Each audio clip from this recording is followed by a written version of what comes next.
Hello everyone. Today I'll start from the question number 4. Rahul's father is thrice as old as Rahul.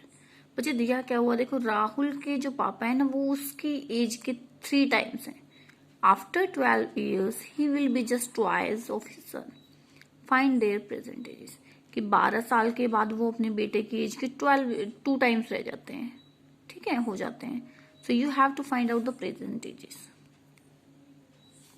Now what is the meaning of present age. Present age का मतलब होता है बेटा जो अभी present में as है, यानी कि जैसे में आपकी एज अभी कितनी है, ठीक है, हम मेरी एज अभी कितनी है, वो क्या है, हमारी प्रेजेंट एज है. तो हमने कंसिडर कर लिया let Rahul's present age is x years. अब क्या बोला है कि उसके पापा की एज तो प्रेजेंट 3 टाइम्स है राहुल की एज की, तो हमने कर दिया इसको 3x. 3 टाइम्स का मतलब 3 से multiply. Yes.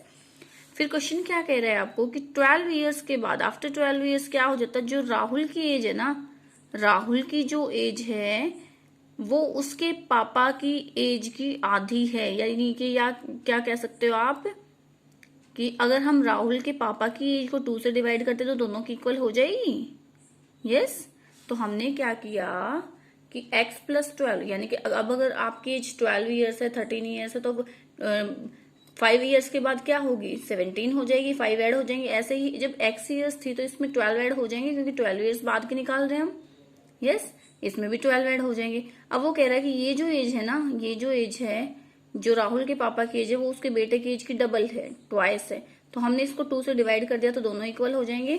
Now you have to simply solve the equation. अब सिंपली एल्जेब्रिक इक्वेशन बन गई है आपकी, वो आपको सॉल्व करनी है.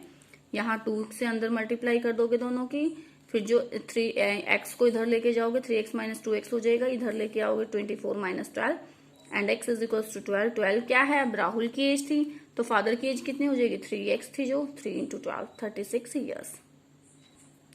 Second part is Raj is 9 years younger than Renu. After 5 years their ages will be in the ratio 2:3. Find their present age. बेटा राज जो है 9 साल छोटा है किससे, रेनू से. ठीक है, हम राज की एज मान लेते हैं x years, तो रेनू की कितनी हो जाएगी, x प्लस 9. हमें दिया गया है कि राज जो है रेनू से 9 साल छोटा है, तो हमने राज की एज प्रेजेंट एज ले ली x years, तो रेनू की कितनी हो जाएगी, 9. फिर क्वेश्चन क्या कह रहा है आपको कि 5 साल के बाद है ना उनका रेशियो हो जाता है 2:3. बच्चे 2:3 का मतलब है ये ऐसे हो जाएगा, तो अगर हम इसको 3 से मल्टीप्लाई कर दें और इसको 2 से मल्टीप्लाई कर दें तो सेम हो जाएगा. पहले तो 5 years बाद की निकालेंगे, इसमें 5 ऐड हो जाएंगे, फिर यहाँ x प्लस 9 में 5 ऐड हो जाएंगे. यस. ठीक है, फिर मल्टीप्लाई करोगे इधर 3 से इधर 2 से, this is 3x plus 15, this is 2x plus 28.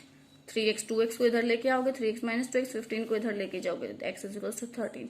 यानी कि राज की प्रेजेंट एज कितनी होगी, 13 ईयर्स, और रेनू की कितनी हो जाएगी, 13 plus 9, this will B 22 years. Next question, the length of a rectangle is 3 times of its width. जो रेक्टेंगल की जो लेंथ है वो उसकी विड्थ की 3 टाइम्स है, यानी कि अगर विड्थ को हम x मान लें तो लेंथ कितनी हो जाएगी, 3x.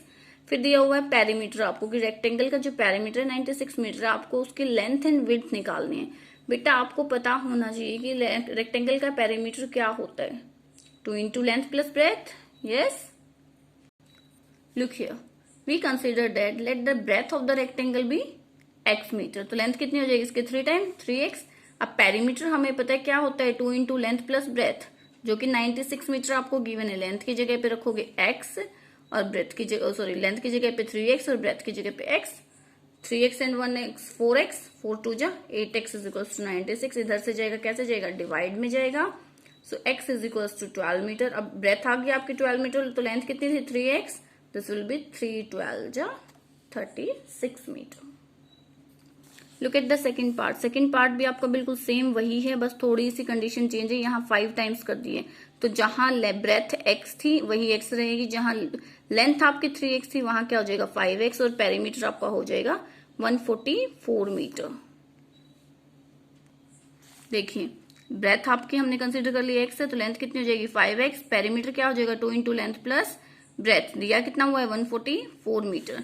लेंथ कितनी है x, ब्रेथ कितने 5x. यस. 5 एंड 1 6, 6 2 जा 12x. अब इधर 12 को लेके आओगे तो डिवाइड में आएगा, this will be x is equal to 12 metre. Breadth कितनी हो जाएगी 12 मीटर. लेंथ कितनी हो जाएगी 5x थी तो x की वैल्यू पुट कर दोगे, 12 5 जा 60 मीटर.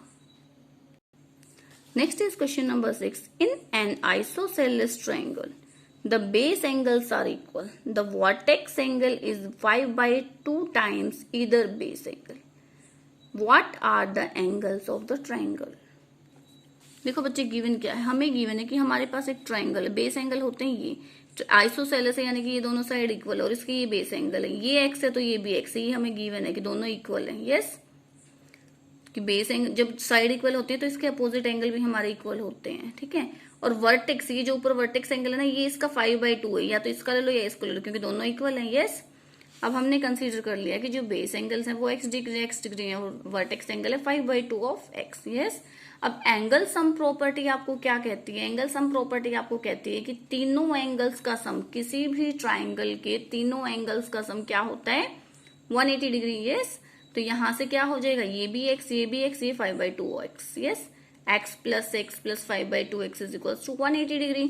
x और x कितना हो जाएगा? 2x। अब यहां से एलसीएम लोगे तो एलसीएम कितना आएगा? 2। This is 2 2 4 plus 5x is equal to 180। 4 and 5 9x/2 is equal to 180। So x आपका आ गया 40। अब x जब 40 आया तो आपको निकालना है वर्टेक्स एंगल भी है। ये तो बेस एंगल्स आ गए ना आपके 40 डिग्री दोनों, क्योंकि बेस एंगल सेम थे। अब जब वर्टेक्स एंगल निकालोगे तो वर्टेक्स एंगल क्या था? 5/2 ऑफ x, यानी कि 5/2 ऑफ 40। 2 2 4 0, 20 पे कट जाएगा आपका, 5 2 10। So your vertex angle will be of 100 degree. बच्चे सेकंड पार्ट जो है इसका वो भी आपका सेम है, बेस एंगल आपके इक्वल गिवन है, बस इसमें वहां पे 5/2 x है, यहाँ पे वर्टेक्स एंगल का मेजर गिवन है आपको, कि जो वर्टेक्स एंगल है वो आपका 40 डिग्री का है। अगेन आपको वही चीजें लिखनी है, मैं आपको अब की बार लिख के नहीं दिखा रही हूँ। देखो यही चीजें लिखोगे, let the base angles are x degree and x degree, ठीक है। ये दोनों चीजें लिखने के बाद ये ट्राइंगल ये बनेगी आपकी, base angle x degree, vertex angle 40 degree given है। तो एंगल सम प्रॉपर्टी क्या कहती है कि इन तीनों एंगल्स का सम क्या है? 180 डिग्री। 40 को उधर लेके जाओगे क्या हो जाएगा? 140। 2 मल्टीप्लाई में डिवाइड में लेके जाओगे, 2 7 जा 14। So the base angles are 70 degree and 70 degree. Okay, so you have to complete the question number 4, 5 and 6. This is your homework. Thank you. Have a nice day.